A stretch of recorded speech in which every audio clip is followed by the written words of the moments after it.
swing and a drive into left. This one's way back, and it is gone! Jurickson Profar strikes again! A go-ahead 3-run home run in the 8th inning. It's 6-5 San Diego.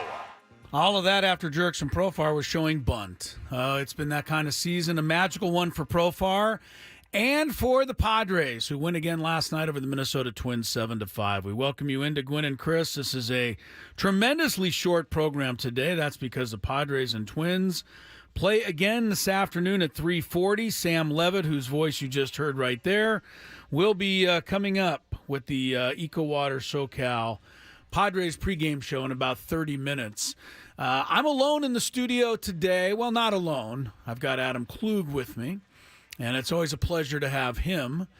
But the reason, well, Tony's not here because, of course, he's at Petco Park. He's got to call the game today. But Mr. Scraby's not here because he is hosting a big old party out there today at Petco Park. The Scrabinators are all getting together to enjoy some afternoon baseball. How are the pre-party goings-on going on? Well, I am really looking forward to this. Most everyone found it easy to get the ticket and everything. I sent an email this morning with directions on what to do when you get here, and Spiro's is confirming that they're delivering food. It's all coming together, Chris. It really is. I couldn't be more happy for the Scrabinators. More excited, too. I mean, it's, look, this is an unbelievable time right now. The Padres are on a roll, and, what is it now? 20? I'm struggling to keep track of it. 22-6 since the All-Star break? Yes, something they like won 22 of 28, yeah. Yeah. I mean, and I don't know how many of them they've won like they did last night. I mean, they keep getting wins that are better than just any old ordinary run-of-the-mill win. I mean, last night, Bailey Ober, the big 6'9" guy, we talked about this guy. He's a good pitcher. He's had a really good year, and he's shutting the Padres down left and right. What did he get? 13 in a row at one point. Padres are down 3-1. They're not getting anything at all off of him. And then bottom of the 7th inning, just like that. I mean, Cronenworth double, Manny home run. Game's tied up. Place is going crazy. Padres are going to win another game. They're going to pull it out. They're going to keep this magic going. They're going to turn the game over to their unhittable bullpen. There's no way they can lose. Only Tanner Scott coughs up a couple of runs in the top of the 8th inning. And you think, okay, well, look, we've won a lot of these games. Maybe we're not going to win this one tonight. It's just not going to quite go our way tonight. Oh, but wait. There is this own little matter of Jurickson Profar, whose magical season, every time I think it's kind of coming to an end for Profar, Scraby, like he's finally run out of magic. He just doesn't have any more, he's got no more, he can cast no more spells. Yes, correct. He was in the who's not category of my pregame show. That's right. Yesterday, yes, actually he's not been hot. He's not been hot. You're right. He's finally not been hot. And just when you think he's got no more tricks up his sleeve, he thinks about laying down a bunt to move the tying runs over to second and third, and then thinks better of it and hits the ball into the seats. And the Padres win again. Incredible. Did you see what he told the media after the game about that? I did, but go ahead and tell us. No, he said he was going to bunt, but he says, I'm Profar, and Profar plays really good baseball, so if I bunt it, I will be safe 100%, and it's going to be bases loaded, no outs for Jake Cronenworth. So that's his mindset, and I love it. Yeah, that's his mindset, but a bunt. And look, I wouldn't have hated the bunt. I know people are going to say you're an idiot. He hit a home run. Well, we don't know he's going to hit a home run. There's some criticism with that whole bunting thing. Yeah, well, there shouldn't be. It's not bad baseball to move runners to second and third and get the game tied with Cronenworth and Manny coming up, and then take it from there. That's not bad baseball. It's actually pretty good baseball. If Profar hits into double play there, then the rally's over and the game's over. So, the bunt, everybody's criticizing the fact that he was thinking about a bunt. Look, we don't know he's going to hit a 3-run home run. If we knew that, of course he wouldn't bunt. But, You don't know that going in. But you know what? Maybe we should have figured it because this is Profar and this is his season. And just about every, if it's not Jackson Merrill up with the bases loaded in a game-determining situation, it's going to be Profar. And he's come through so many times. It's incredible. And the Padres win yet another one. I don't know. I think it's 33 now come from behind wins this year. And of those 33 come from behind wins this year, it seems like 32 of them were as exciting as the one last night. You're absolutely right. Right? I mean, we have had so much fun with this team this year. They continue to it's the gift that keeps on giving. The Padres, 2024 Padres. They get behind. Something happens that shouldn't happen. And then they always, not always, obviously. If it always happened, there'd be 120-0. But for the most part, they have pulled through, and they did it again last night. And they've now won a 9-10 series since the All-Star break, and they're still 3 games back of the Dodgers. And look, the Dodgers are starting to get healthy. We talked about this yesterday. But the Padres, by doing what they're doing, are making sure the Dodgers stay within their sights. And somebody's going to have to blink at some point. The Padres have won all their games. The Dodgers keep winning all theirs. The Diamondbacks keep winning theirs.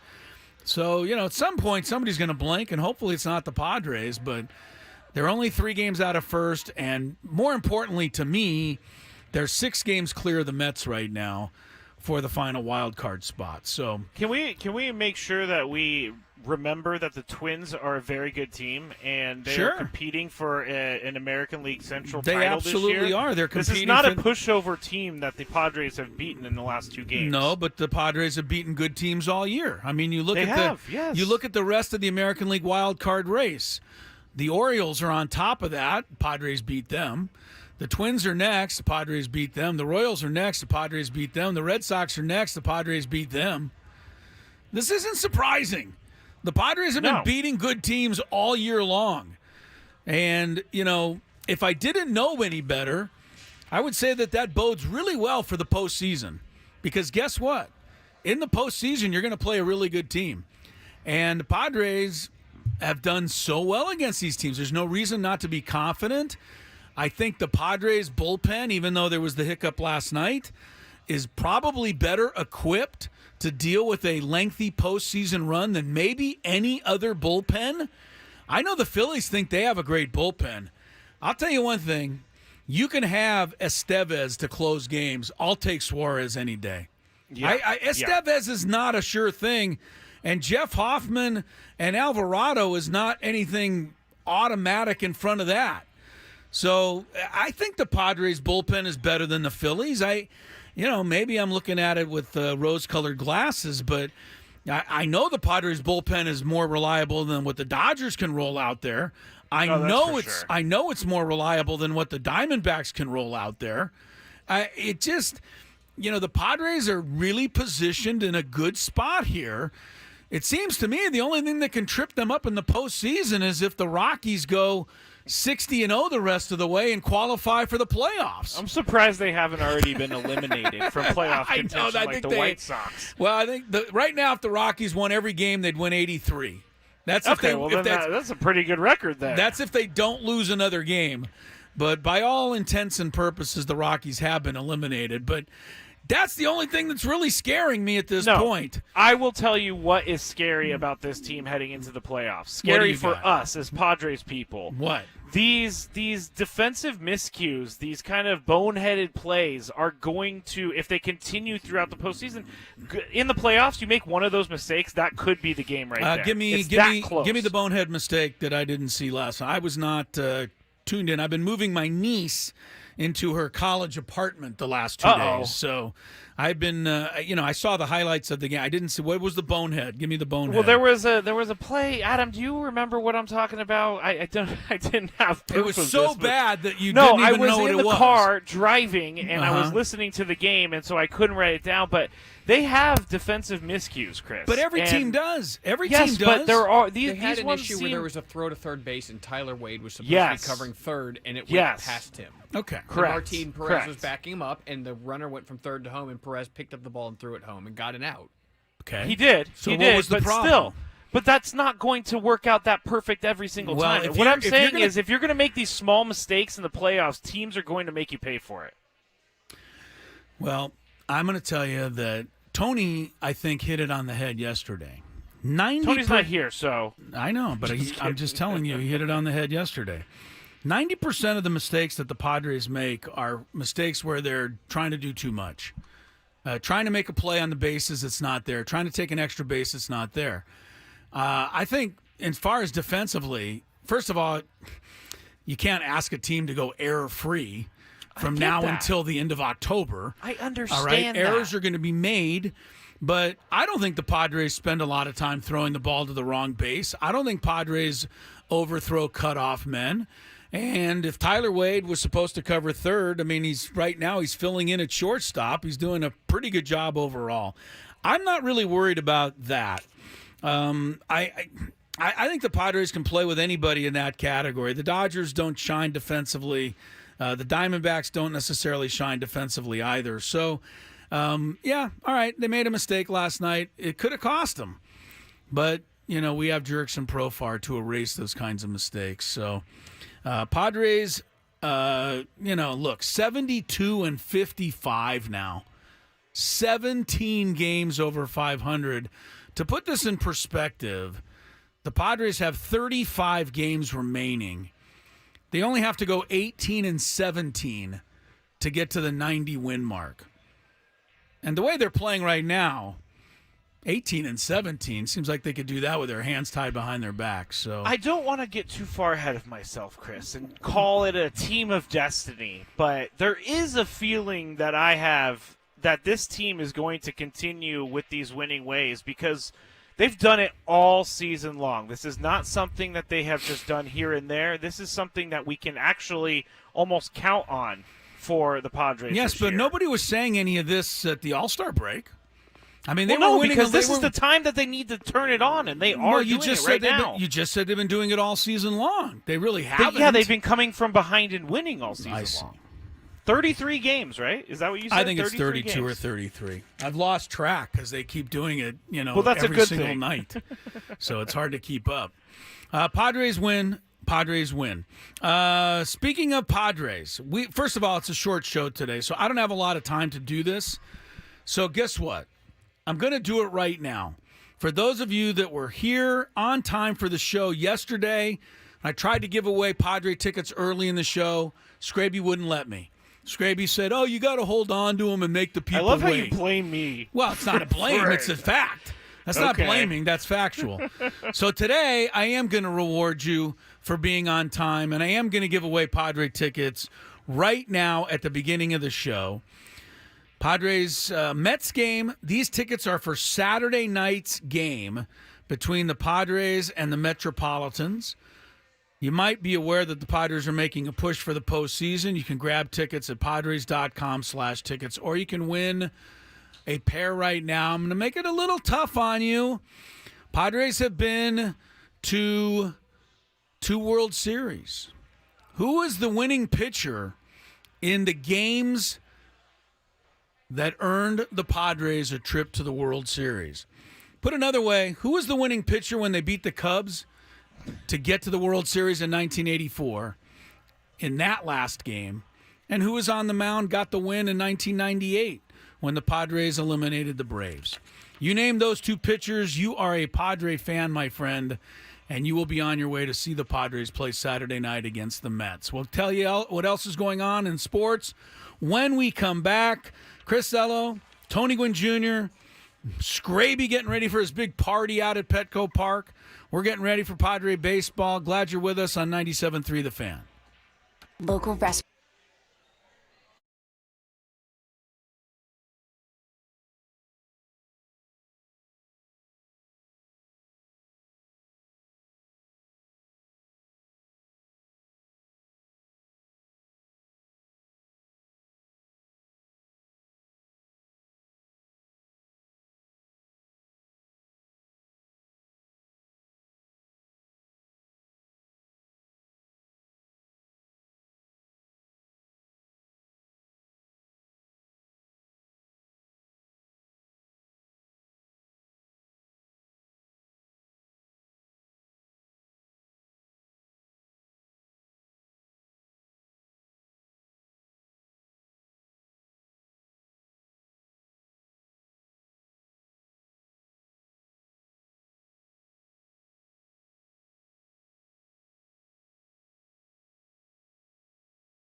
All right, welcome back to a very short edition of Gwynn and Chris. Crisello, Tony Gwynn Jr. not appearing on today's show.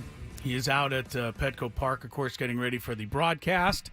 He and Jesse Agler back on the radio as Don Orsillo has returned to San Diego, and I saw a nice post from Don today. Very appreciative of all the support and love that you fans showed him in the wake of his mother's passing. And we should also say that there was a lot of love poured out for Sammy Levitt because he was just impressive.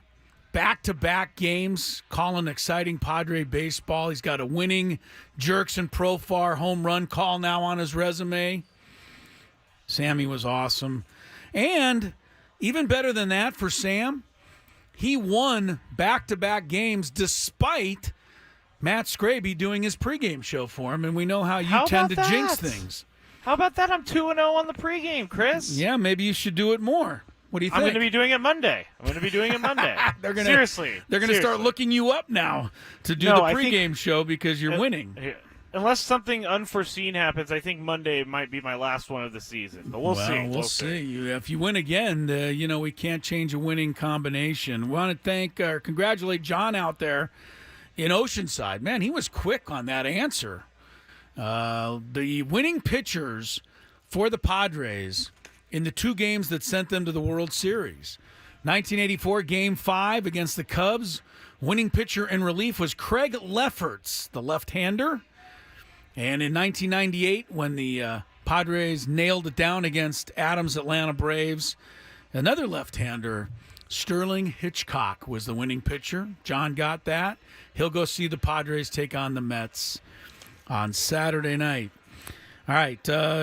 Real quick, Chris. Yes, honey. I need to say this. What is it? That's how my wife does it. She ducks in. One more thing. Well, we're in separate places, so I have to go for it when I need it. But this hour is brought to you by Macy's.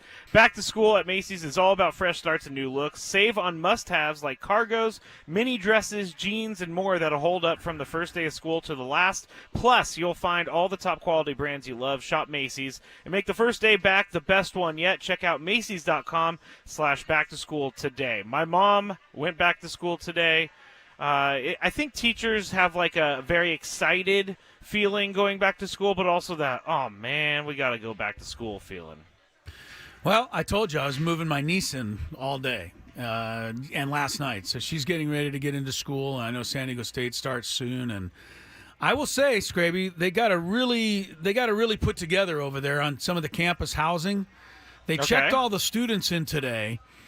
We must have got into line in the sun at about 10:30 this morning. Oh gosh! And we got the keys to my niece's new apartment at about 1:00.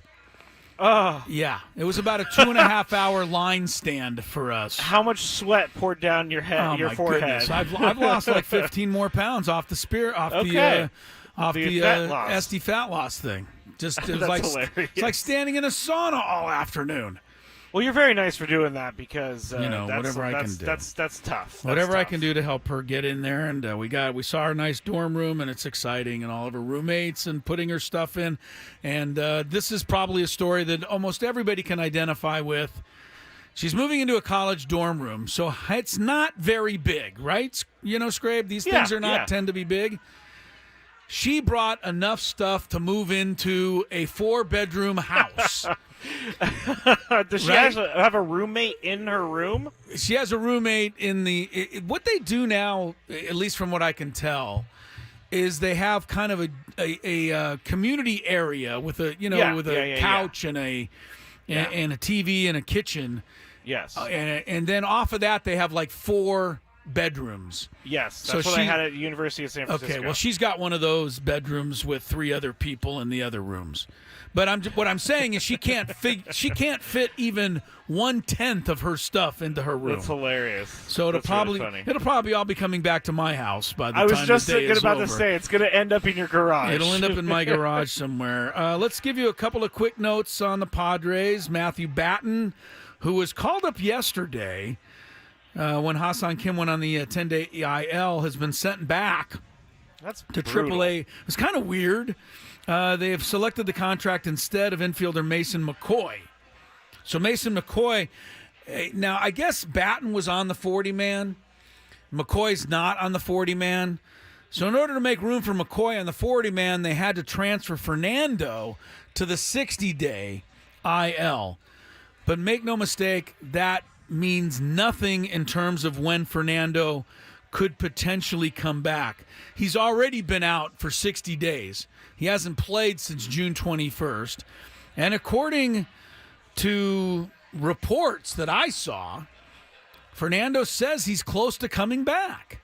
So I don't know where that's coming from. He honestly must be working out like quietly and silently out of the spotlight, because I don't think anybody's really seen him take any batting practice or do a whole lot of baseball I know that activities. He went out when they were on the last road trip. They were I know that he went to Arizona, so he was doing some workouts in Arizona while they were all on the road trip. So maybe he's just been doing something like behind the scenes. Well, I hope so. I mean, if Fernando comes back, my goodness, it might be a slam dunk. You might be able to just, gift wrap the NL pennant to the Padres and just send it right down to Tony Gwynn Way. Even I'm not willing to go that far, because I know nobody's willing to go that far. Nobody's willing to go that far. But what was that? I don't. What was that a mistake, or was that? I didn't know if that was me. No, I think Adam hit a button. Okay, I'm not sure. Oh, it was Adam. All right. Oh, he wants to show us something. What are you doing? Are you showing us something right now? Oh, he's working out on the field, Chris. That's what Adam's Fernando showing is. us. Yes, Fernando is holding Well, that's a glove. good to know.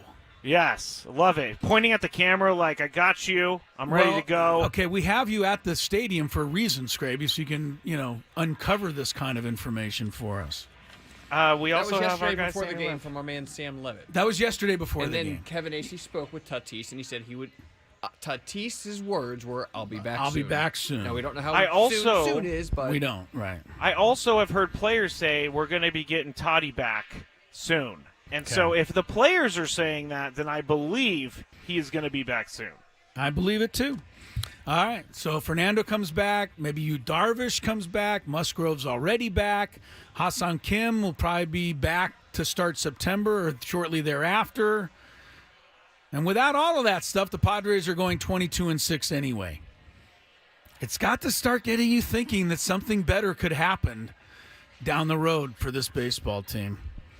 Nobody wants to say it. Nobody wants to stick their neck out. Nobody wants to be the person that everybody can say, you jinxed it.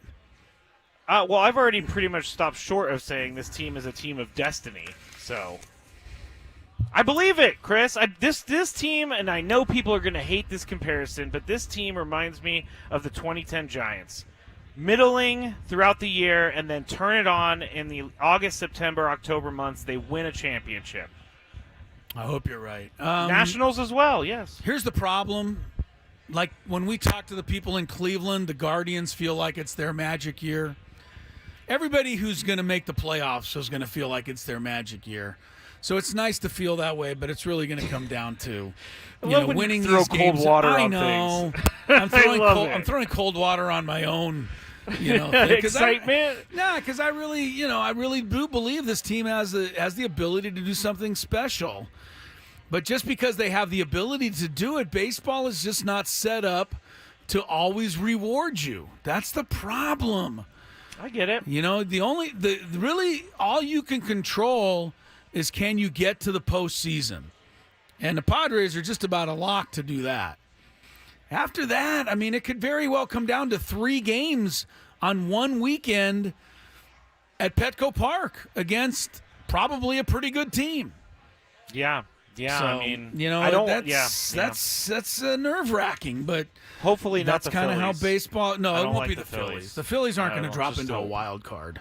No, they're way ahead of the Braves. They're not as good as they once were. Mike Schilt said that Xander Bogaerts would likely be used only sparingly at shortstop in Hassan Kim's absence.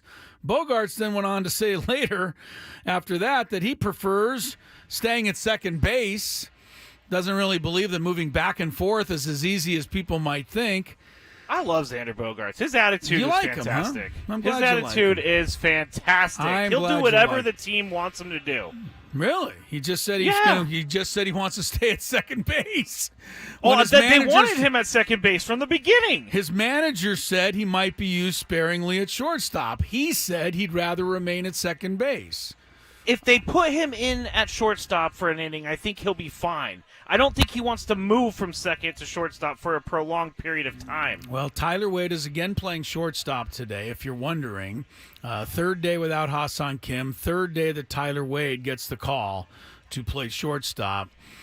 Is this going to be, the way it continues to be? I don't know. But that's the way it is today. Donovan Solano's the odd man out of the lineup today, if you're wondering. Matt Waldron will start for the Padres. I'll say this is kind of an important start for Waldron today. I'm going to say that because his last 6 starts, he's got an ERA of 6.75. Early game struggles, too. And that's it. Yeah, the first 2 or 3 innings have been a disaster for Matt Waldron. So can he get through the first couple of innings today and get back to the Matt Waldron we saw in May and June and July? Because we really haven't seen that since the All-Star break from Waldron. I would say this is it's not crucial, live or die, but I think it's an important start for him today. He needs to get back on the beam, and hopefully he can get it done today against the Twins, try to get this series swept. It's interesting. The Padres were the last team in baseball to sweep a series this year, right? Yep. If they sweep this one today, it'll be their 5th sweep since the All-Star break. Wow. Yeah. This might be their best sweep, too. It's been a really good run. It's been a really good run. Team of destiny, Chris. Team of destiny. All right. You know what? Now you've got me saying it because I believe it. Yeah, team of destiny is just means nothing. You got to go out and play ball. You know what? This is what I'm being met by with Padres fans, is they say they don't want to get too up there because of the past. It reminds them. Oh, no. Nobody wants any of us to go on and say this team is, we are going to do something in the postseason this year. Nobody wants to hear us say that. I'm optimistic to a fault, Chris. I know. People are scared. We'll see what happens today. Sam Levitt's Eco Water SoCal pregame show. Tomorrow we appear at Casa Octavio, corner of 10th and J. Right across from Petco Park, we're giving away 3 pairs of Padre tickets. Come join both Scraby and I tomorrow down in the Gas Lamp, broadcasting live. Again, that's tomorrow. Don't miss it. Enjoy Padre baseball today. For Tony Gwynn Jr., Matt Scraby, Adam Klug, Chris Ella.